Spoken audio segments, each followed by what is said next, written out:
मेरे प्यारे मित्रों, नमस्कार, स्वीकार हो। मेरे YouTube चैनल सोच बदलो देश तुम्हारा है पर वीडियो देखने के लिए आप सभी का स्वागत है।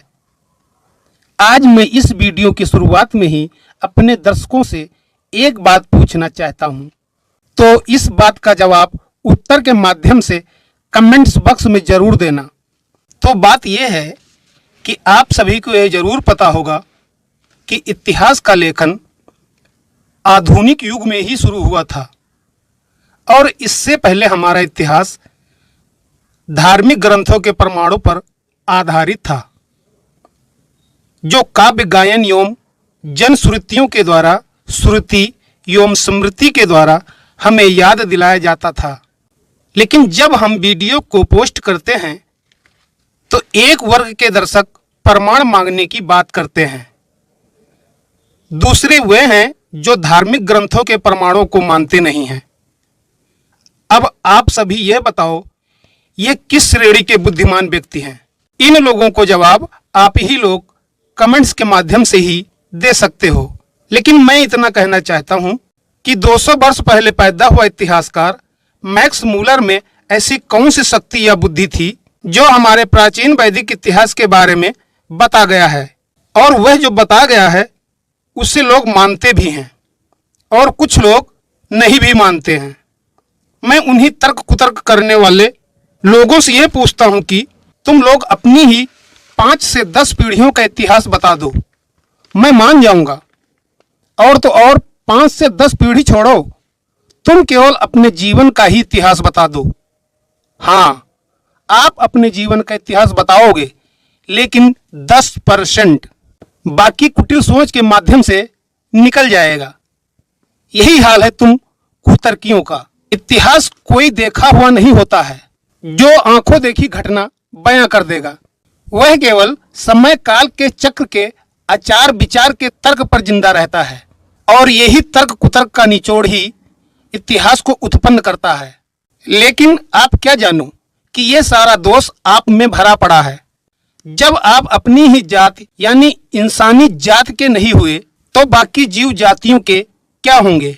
इंसानी जात तो छोड़ो, आप अपनी कर्म जात के भी नहीं हुए। उस कर्म जात को भी बांटकर अपने नाम के पीछे घुरहु, निरहु, ऊंच नीच, अमीर गरीब, पंडित, क्षत्रिय, वैश्य और ना जाने क्या क्या टाइटल लगा दिया है, और अपनी श्रेष्ठता मात्र भर साबित करने के लिए अपने आप को कुलीन मानो कहलवाने लगे।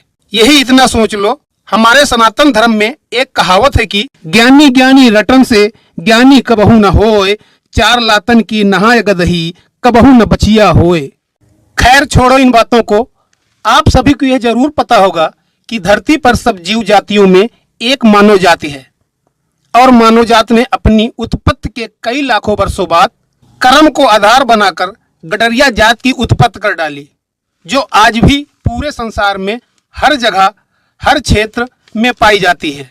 और इसी गडरिया जात की उपजातियां बना बना कर लोगों ने अपने धर्म, कुल, गोत्र, वंश आदि को फैलाया। अब इसी गडरिया जात से निकले हजारों वर्षों पहले इतिहास के बारे में चर्चा करेंगे।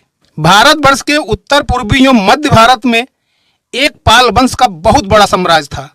इस पाल वंश का शासन 750 ईस्वी से 1174 ईस्वी तक रहा। गडरिया समाज का यह वंश 500 वर्ष के लगभग राज किया। इसके विलुप्त होने के बाद उत्तर भारत में राजपूत वंशों की उत्पत्ति हुई। उधर दूसरी तरफ दक्षिणी भारत में पल्लव वंश के कुरबा गडरिया से निकले 2 भाइयों हरिहर राय और बुक्का राय नाम के 2 भाइयों ने संगम वंश की स्थापना 1336 ईस्वी में किया, जिसको इतिहास में हम विजयनगर साम्राज्य के नाम से जानते हैं। इस संगम वंश के 12 राजाओं ने 150 वर्ष लगभग राज किया, और 1485 के लगभग संगम वंश के आखिरी राजा प्रौढ़ राय के बाद यह संगम वंश लगभग समाप्त हो गया। बाद में संगम वंश के पाटीदारों ने राज संभाला। इन पाटीदारों ने नया वंश स्थापित किया, जिसका नाम सालु वंश हुआ। इस वंश के पहले राजा सालु नरसिंह देव राय थे। इस परिवार के 3 राजाओं ने केवल 20 साल ही शासन किया, और उसके बाद उन्हीं के परिवार पाटीदारों में से तुलुओ नरस नायक थे। 1491 ईस्वी में अपने नाम से तुलो वंश की नींव रखी। इस वंश के 5 राजाओं ने 1570 ईस्वी तक 80 साल राज्य चलाया। इस गड़रिया समाज के तुलोवंशी राय गोत्र के सभी 5 राजाओं में महान सनातन धर्म को मानने वाले राजा कृष्णदेव राय थे, जिनका नाम इतिहास में आज भी अजर अमर है। राजा कृष्णदेव राय केवल तुलो वंश के अंतर्गत केवल 20 वर्ष ही शासन कर पाए थे। अब तुलो वंश के आखिरी राजा सदाशिव राय के बाद इन्हीं के परिवार पाटीदारों ने, जिनका नाम आलिया राम राय था, उन्होंने इस तुलो वंश का नाम बदलकर अराविदु राजवंश नाम रखा। अब इसी अराविदु वंश के 9 राजाओं ने 1686 ईस्वी तक शासन किया। इस वंश के आखिरी राजा श्री रंग तृतीय थे। अब आप इतना जान लीजिए कि इस कुरुबा समाज के 4 वंशों संगम वंश, साल वंश, तुलो वंश और अराविदु वंश के 1336 ईस्वी से 1646 ईस्वी तक 28 राजाओं ने 300 से 325 वर्ष राज किया। जब इन लोगों ने 300-400 वर्ष राज किया तो यह लगभग तय है कि इनके परिवार की जनसंख्या में भी बढ़ोतरी हुई होगी। ऐसा तो नहीं कि राजा के अलावा पारिवारिक जन नहीं रहे होंगे, रहे होंगे, बिल्कुल रहे होंगे, और आपस में कलह भी किए होंगे, और कलह, लड़ाई झगड़ा, मनमुटाव की वजह से एक जगह से दूसरी जगह पर जाकर बसे भी होंगे। जैसे आजकल भी 50 से 100 सालों के अंदर परिवार का कोई शख्स बाहर निकलकर अलग जाकर किसी दूसरे राज्य, स्थान और देश में बसेरा बना लेता है और वह वहीं के होकर रह जाता है। फिर उसकी नई संस्कृति, नया कार्य, नई पहचान बन जाती है। कुछ दिनों तक या कुछ वर्षों तक यह सब याद रहता है। बाद में उनके आने वाली 2-3 पीढ़ियों बाद तू कौन तो मैं कौन सब खत्म हो जाता है। अब इन्हीं सब कारणों से इन्हीं 4 वंशों यानी गड़रिया समाज के संगम वंश, सालो वंश, तुलो वंश और अराविदु वंश के एक शख्स जिसका नाम मालोजी राय था। मालोजी राव के पूर्वज उत्तर भारत के राजस्थान में 15वीं शताब्दी के लगभग जाकर बस गए थे। लेकिन उस समय जो चोल और कलचुरी वंश के राजशाही घरानों ने राजपूत वंश बना लिया था, वह सभी मुगलों के साथ मिलकर उत्तर भारत में राज चला रहे थे या शासन चला रहे थे। वे सभी राजपूत राजा व मुगल शासक दक्षिणी भारत में कभी भी अपनी सत्ता कायम नहीं कर पाए थे और संगम वंश के राजघरानों से बहुत बड़ी चिढ़ रखते थे।